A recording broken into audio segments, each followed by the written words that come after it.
ನಿರ್ದೇಶನ ಕಿಟ್ಟಣ್ಣ ಅವರು ಮತ್ತು ರಚಿತಾ ರಾಮ್ ಅವರ ಆ್ಯಕ್ಟಿಂಗ್ ತುಂಬ ಅದ್ಭುತವಾಗಿ ಬಂದಿದೆ. ಸಿನಿಮಾ ಕ್ಲೈಮ್ಯಾಕ್ಸ್ ಅಂತೂ ತುಂಬ ರೋಚಕವಾಗಿತ್ತು. ಇವತ್ತಿನ ಜಗತ್ತಿಗೆ, ಇವತ್ತಿನ ಯುವ ಪೀಳಿಗೆಗೆ ಯಾವ ರೀತಿ ಸಂದೇಶ ಕೊಡಬೇಕನ್ನೋದನ್ನ ಸ್ಪಷ್ಟವಾಗಿ ತಿಳಿಸಿದ್ದಾರೆ. ಪ್ರೀತಿ ಮಾಡುವಂಥದ್ದು ತಪ್ಪೇನಿಲ್ಲ, ಹೆಂಡತಿಗಾಗಿ ತ್ಯಾಗ ಮಾಡುವಂಥದ್ದು ಕಡಿಮೆ ಜನ, ಅದನ್ನು ಅದ್ಭುತವಾಗಿ ತೋರಿಸಿದ್ದಾರೆ.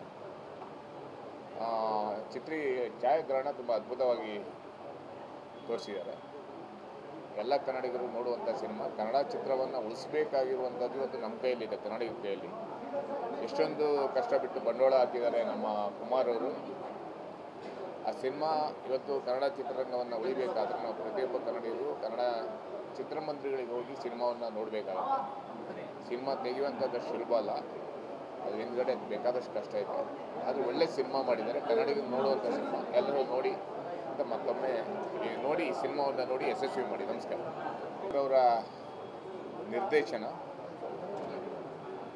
ಕಿಟ್ಟಣ್ಣ ಅವರು ಮತ್ತು ರಚಿತಾ ರಾಮ್ ಅವರ ಆ್ಯಕ್ಟಿಂಗ್ ತುಂಬ ಅದ್ಭುತವಾಗಿ ಬಂದಿದೆ. ಸಿನಿಮಾ ಕ್ಲೈಮ್ಯಾಕ್ಸ್ ಅಂತೂ ತುಂಬ ರೋಚಕವಾಗಿತ್ತು. ಇವತ್ತಿನ ಜಗತ್ತಿಗೆ, ಇವತ್ತಿನ ಯುವ ಪೀಳಿಗೆಗೆ ಯಾವ ರೀತಿ ಸಂದೇಶ ಕೊಡಬೇಕನ್ನೋದನ್ನ ಸ್ಪಷ್ಟವಾಗಿ ತಿಳಿಸಿದ್ದಾರೆ. ಪ್ರೀತಿ ಮಾಡುವಂಥದ್ದು ತಪ್ಪೇನಿಲ್ಲ, ಹೆಂಡತಿಗಾಗಿ ತ್ಯಾಗ ಮಾಡುವಂಥದ್ದು ಕಡಿಮೆ ಜನ, ಅದನ್ನು ಅದ್ಭುತವಾಗಿ ತೋರಿಸಿದ್ದಾರೆ. ಛಾಯಾಗ್ರಹಣ ತುಂಬ ಅದ್ಭುತವಾಗಿ ತೋರಿಸಿದ್ದಾರೆ. ಎಲ್ಲ ಕನ್ನಡಿಗರು ನೋಡುವಂಥ ಸಿನಿಮಾ. ಕನ್ನಡ ಚಿತ್ರವನ್ನು ಉಳಿಸಬೇಕಾಗಿರುವಂಥದ್ದು ಇವತ್ತು ನಮ್ಮ ಕೈಯಲ್ಲಿದೆ, ಕನ್ನಡಿಗರ ಕೈಯಲ್ಲಿ. ಎಷ್ಟೊಂದು ಕಷ್ಟಪಟ್ಟು ಬಂಡವಾಳ ಹಾಕಿದ್ದಾರೆ ನಮ್ಮ ಕುಮಾರ್ ಅವರು.